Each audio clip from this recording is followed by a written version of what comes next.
Rasulullah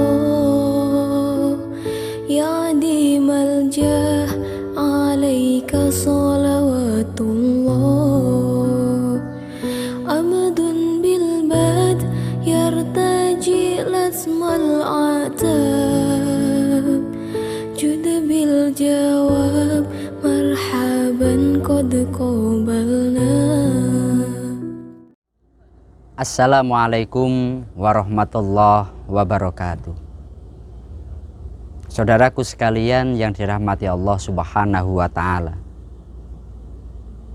ada pertanyaan mendasar yang itu seringkali terlontarkan oleh sebagian saudara-saudara kita. Kenapa kita harus mengikuti Ahlus Sunnah wal Jamaah An-Nahdiyah? Kenapa harus dengan kelompok ini? Bukankah Islam itu penganutnya banyak, kelompok di dalamnya juga sangat banyak, yang penting Islam kan beres? Maka kami sampaikan bahwasanya 14 abad yang lalu Nabi menjelaskan umat Islam itu akan terpecah-pecah menjadi banyak kelompok-kelompok. Dan kelompok-kelompok ini satu yang masuk surga, yakni kelompok Ahlus Sunnah wal Jamaah. Artinya kalau hanya sekedar Islam ini belum cukup, karena nanti harus dikaji bagaimana kelompok Islam itu akidahnya benar apa tidak, bagaimana syariatnya, landasan fikihnya benar apa tidak, bagaimana perilakunya, akhlaknya atau tasawufnya sudah benar apa tidak.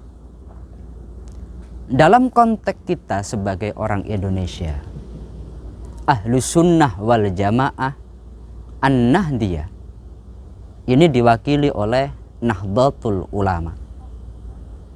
Pendiri daripada Nahdlatul Ulama, seorang ulama besar yang menghafalkan ratusan ribu hadis, sebagai ulama yang dikenal menjadi ahli hadis dan mendapatkan gelar Hadratus Syekh karena saking hebatnya di dalam masalah hadis.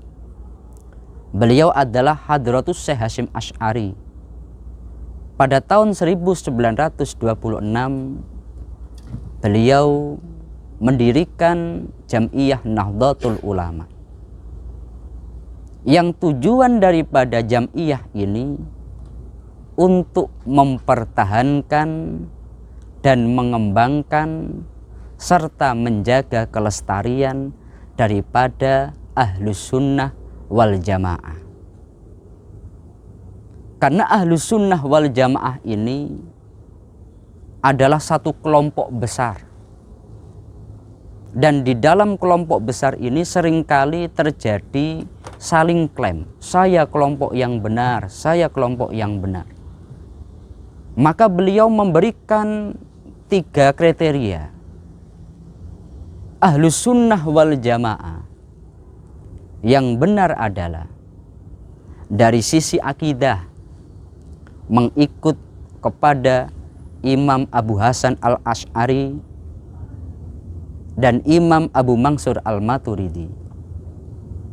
Dari sisi fikih atau ilmu syariat, mengikut kepada salah satu dari 4 madhab, yakni Imam Abu Hanifah atau madhab Hanafi, Imam Malik atau madhab Malikiyah, Imam Syafi'i atau madhab Syafi'iyah, Imam Ahmad bin Hambal atau madhab Hambali. Dan dari sisi tasawuf, mengikut kepada Imam Junaid Al-Baghdadi maupun Imam Abu Hamid Al-Ghazali. 3 hal ini menjadi salah satu tanda orang tersebut betul-betul sebagai golongan an-najiyah yang selamat di akhirat nanti. Lalu Ahlus sunnah wal jamaah ini memiliki satu sifat yang membuat kita harus ikut di dalamnya. Yang pertama adalah Ahlus sunnah wal jamaah itu menjaga keotentikan daripada ilmu agama. Di dalam Ahlus sunnah wal jamaah betul-betul dijaga yang namanya isnad atau sanad. Al-isnadu minad-din. Laulal isnad laqalla man sa'a alama sya'a. Atau laqalla man sya'a ma sya'a. Sesungguhnya sanad bagian daripada agama. Seandainya tidak ada sanad, orang bebas ngomong semaunya. Dalam masalah agama, di dalam Ahlus sunnah wal jamaah an-nahdiyah atau Nahdlatul Ulama, orang harus memiliki referensi yang jelas. Orang harus punya sumber yang jelas. Sanadnya dari mana, kitabnya dari mana, yang mengatakan itu ulamanya namanya siapa. Ini harus jelas. Kenapa? Karena yang namanya ilmu agama ini tidak boleh sembarangan. Maka ketika kita mengikut Ahlus sunnah wal jamaah an-nahdiyah, kita memiliki satu sumber yang jernih. Yang kedua, Ahlus sunnah wal jamaah an-nahdiyah memiliki satu sifat atau satu sikap, yakni al-muhafadhah ala qadimis sholeh wal akhdu bil jadidil aslah. Senantiasa menjaga satu perkara lama yang baik dan tidak lupa untuk mengambil satu perkara baru yang lebih baik. Prinsip ini diterapkan betul dalam kehidupan sehari-hari.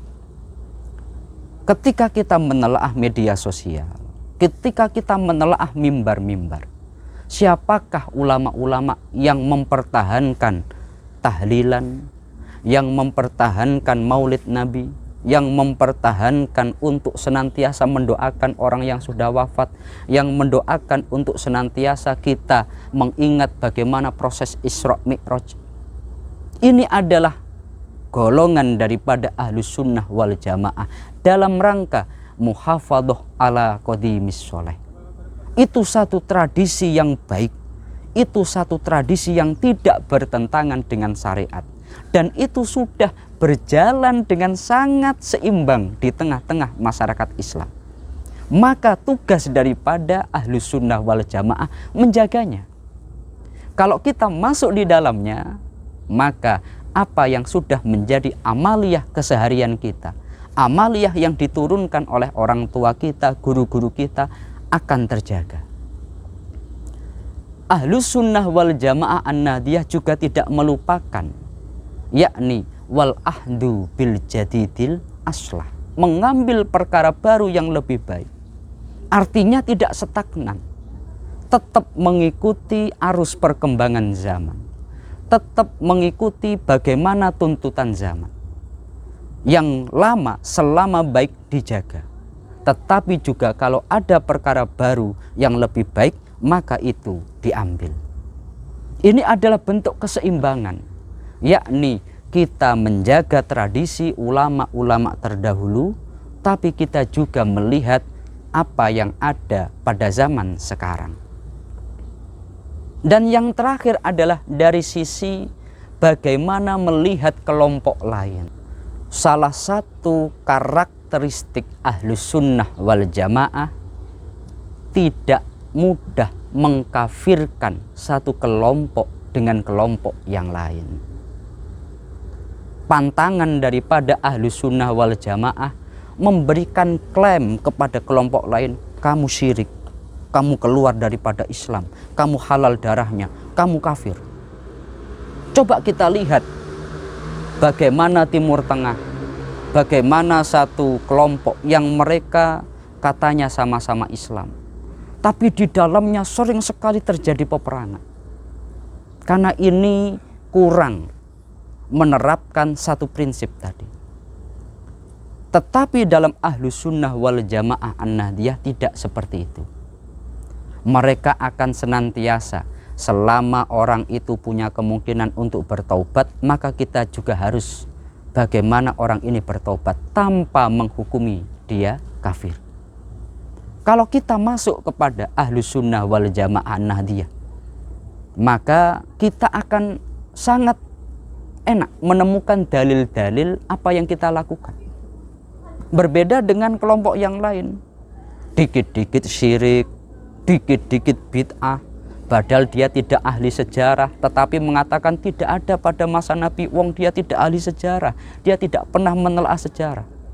Dia mengklaim katanya mengikut kepada Nabi, tetapi ternyata dia bersumber dari terjemahan.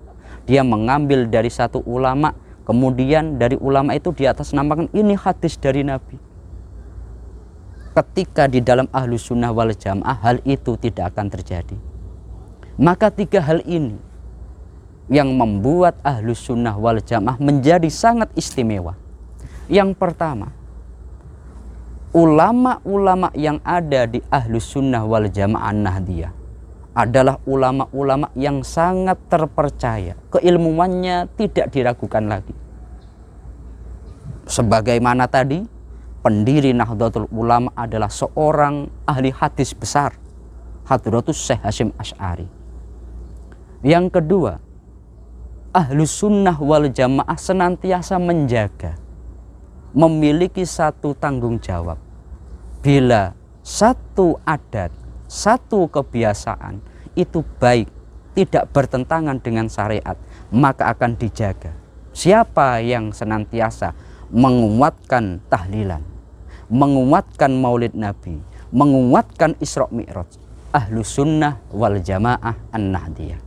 Dan yang terakhir, Ahlus Sunnah wal Jamaah An-Nahdiyah memiliki sifat betul-betul toleran, wasatiyah, yakni tidak akan mudah mengkafirkan kepada kelompok yang lain.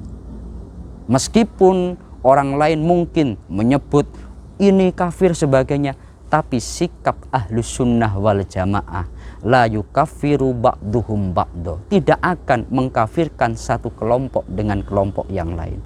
Maka kita bisa hidup interaksi dengan satu kelompok dengan kelompok yang lain nyaman.